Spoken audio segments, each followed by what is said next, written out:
Do you remember at the end of the last video where I said I hope the next video is about how I'm done with the game and not how badly coding is going? Yeah, I think I jinxed it. It's been rough. I haven't been able to make any progress. The add-on that I decided to use in Godot, it's called iLogic. It's a really powerful add-on, I'll give it that. It's also extremely buggy. I have been ping-ponging between different versions of Dialogic 2 to try to make the game, and every single time there was something wrong. Every fucking time. Every single time there was something up with it. Um, I'm not gonna blame the Dialogic devs, they're not a big team, and bugs are inevitable. But these are bugs that will break the feel of the game for me. And customization is next to impossible with this add-on because of some of these bugs. You can meander around it, and I did, and I was going, and then I reloaded the project and shit was breaking again. The next add-on that I thought of using was Dialog Manager, and at first I didn't want to use it because I thought that it had limited customization, but after watching the creator Nathan Hode's videos about the add-on, it only more or less handles text, and you are in charge of the dialog box, the plain dialog box that you get when you originally download the add-on is just an example, and you can play with it. My big thing was Dialogic is really good for visual novel style games. I didn't know how to let characters appear on the screen as they speak and the emotions change. That was really simple in Dialogic. But Nathan Hold, maybe 4 days before I'm recording this, posted a new video about Dialogue Manager 3 for Godot 4.3 and up, and I'm using Godot 4.3. And in it, he goes over Dialogue Manager and what it does for you and how customization should be easy enough. Well, he doesn't say that, but I can feel it through the screen. Anyway, he has example projects, and one of those example projects could work. So it's $5. And $5 is this much in my country's doubloons, so I had to save a little more.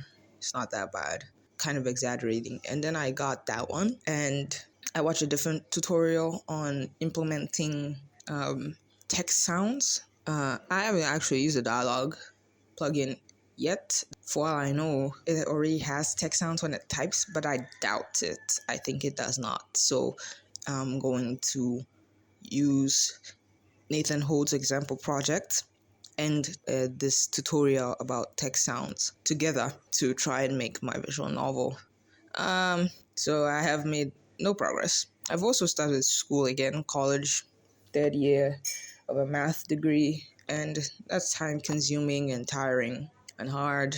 And the time I get was spent trying to force a add-on that wasn't going to work.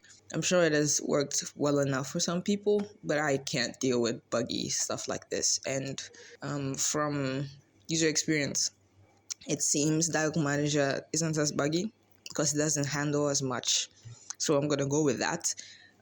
There was also a different dialogue manager I wanted to use called Ez Dialogue by a YouTuber called Developer Ezra. He has really good Godot tutorials. I really like the way he does his tutorials. You're watching him figure out the stuff as he goes.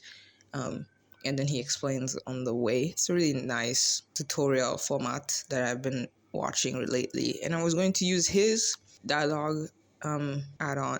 And if Dialogue Manager doesn't go very well, I might still use it. But I don't think it's the best for my needs right now. And he's making a tutorial series on how to make the customization versions of these things.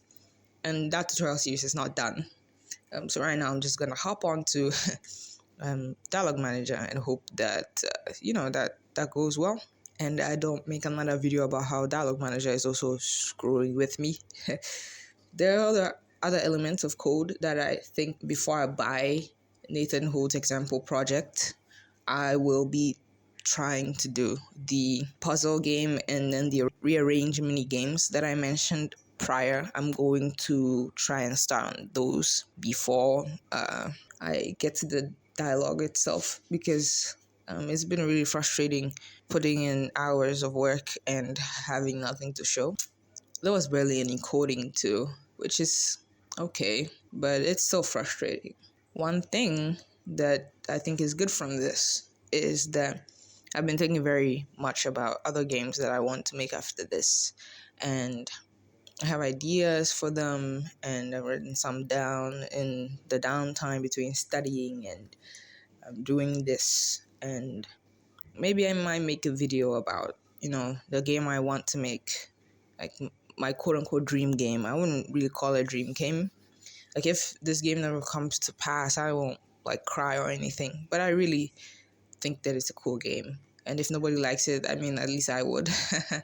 um, it is a large undertaking, though, so I probably won't do it anytime soon. Just concepting right now. But on the topic of code, it's going poorly. Remind me never to, jokingly say, hopefully, my next video is about me finishing the game and not about how badly the coding is going. Doing this again, bro. If anything I do after this, the dialogue is shitting on me, if dialogue manager doesn't pan out the way I want it to, if even one thing breaks time and time again, I'm moving on to a different project. No, I've been thinking about quitting, but I was like, I put all this effort in the art and then the writing.